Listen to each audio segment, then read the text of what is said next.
AP today news. Anakapalli జిల్లాలో వింత ఆచారంతో జాతర. మన హిందువుల పండుగలకు లోటు ఉండదు. స్థానిక ప్రాంతాలలో వారి వారి ఆచార వ్యవహారాలను బట్టి పండుగలు, జాతరలు జరుపుకుంటారు. కొన్ని పండుగలు విచిత్రంగా, వినూత్నంగా ఉంటాయి. ఆ వింత ఆచారంతో సాగే జాతరను ఒక పండగలా అనకాపల్లి జిల్లా నక్కపల్లి మండలం రాజయ్యపేట గ్రామంలో జరుపుకుంటారు.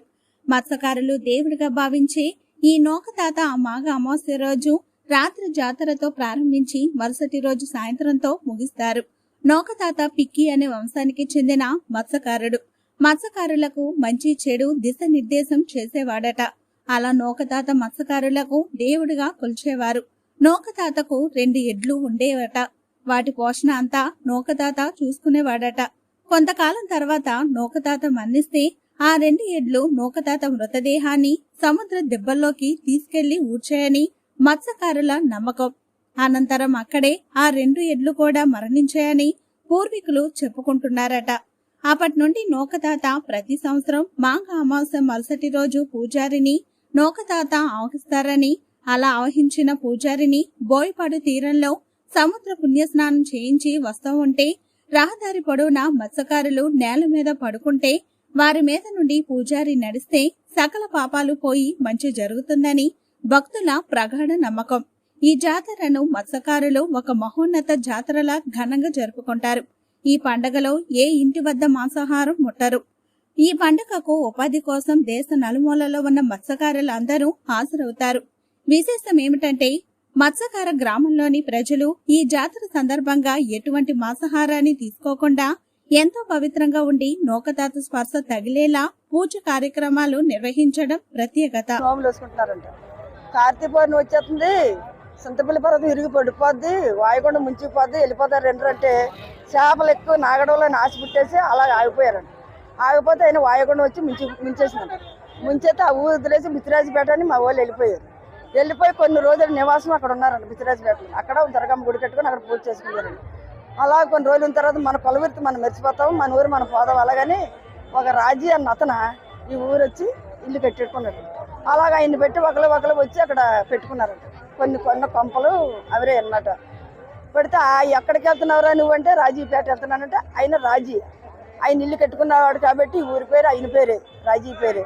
ఆయనకి 3 కొడుకులు పుట్టారు. మోలాయ, పేరాయ, నోకతాన్ని 3 కొడుకులు పుట్టారు.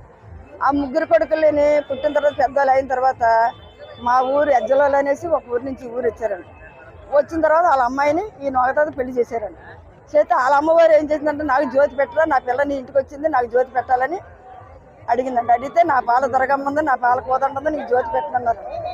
పెట్టనంటే కాకినాడ కొన్ని రోజులు అలా చాలా హింసలు పెట్టి చాలా బాధలు పెట్టిన తర్వాత సమాజ్ చేసేది. మాది రాజపేట అండి. ఈ ఊర్లో నోకతాత జాతర చాలా బాగా జరుగుతుంది. ఇక్కడ చాలా బాగుంటుంది. మేమంటే ఇక్కడ తాత శివరాత్రి వెళ్ళిపోయి మరుసటి రోజు ఇక్కడ తాత వస్తారు. మేమందరం ఇగో నుంచుంటాం, ఇలా కూర్చొని పడుకున్న తర్వాత మా మీద నుంచి దేవుడు వెళ్తాడు. అదే పాటం అంటారు. అలా పడితే మాకున్న బాధలు కష్టాలు తగ్గిపోతాయి అనేసి మాకు ఒక చిన్న ఉంటుంది. అంతే ఇంకేం మాకు మంచి జరుగుతుంది అనేసి మాకు నమ్మకం తాత మీద. చాలా బాగుంటుంది. మైక్ సెట్లు అన్నీ బాగా పెడతారు, లైట్ సెట్టింగ్లు అవి బాగా పెడతారు.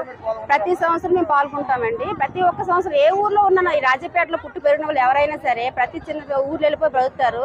ఎక్కడ బ్రతికినా ఈ పండగకి మాత్రం కంపల్సరీగా హాజరవుతారు. ఈ పండగకి, తాత పండగకి రావాలి, వస్తాం కూడా మేము. ఎందుకంటే మాకు తాత అంటే అంత నమ్మకం. తాత గురించి ఏం మొక్కున్నా సరే కంపల్సరీగా అవుతుంది. అది మాత్రం గ్యారంటీ. మేము సందులోకి వెళ్తే చేపలు పడతాయని, మా పిల్ల పాపలు బాగుంటారని, మాకు జాబులు వస్తాయని, ఏవోటి మొత్తానికి చదువు పరంగా కానీ తాతను మొక్కుకుంటూ అవుతుంది. ఇంటల్లపాది ముక్కు చెల్లించుకుంటామండి. ఊరల్లపాది, ఇంటల్లపాది కాదు, ఊరల్లపాది ప్రతి ఒక్కరు కూడా ముక్కు చెల్లించుకుంటారండి. చాలా ఇదిగా ఉంటుంది. ఇంకా ఎండ కొంచెం తక్కువ ఉంది. ఇప్పుడు బాగా ఎండలో కూడా 10-11 గంటల నుంచి 3 గంటల వరకు కూర్చుని రోజులు కూడా ఉన్నాయండి. తాత వచ్చేసరికి తాత ఏ టైంకి వచ్చినా మేము కంపల్సరీగా తిండి తిప్పల మనిషి కూర్చుంటామండి. చెలపప్పు, అరటిపళ్ళు పెడతామండి. ఇది ఎందుకు పెట్టరు మాంసాలు అంటే? మాంసాల గట్ట ఏం పెట్టండి. శివుడు వాకమండి. శివుడు పొందినాడు. ఈశ్వరుడు శివరాత్రి అంటే శివుడది ఇది మా తర్వాత చేసి నోకదు కాబట్టి మాకు చిన్న అప్పటి నుంచి కూడా పూర్వకాలం నుంచి కూడా చెలపప్పు, అరటిపండు పెడతారు. ఖర్జూరం స్వీట్స్ ఇవే పకోడీ ఏవో పెడతారు అంతే, అంతకుమించి ఇంకేం పెట్టరు నాకు తెలిసి. బట్టలు బట్టలు చూపుకుంటారు దేవుడికి అంతే.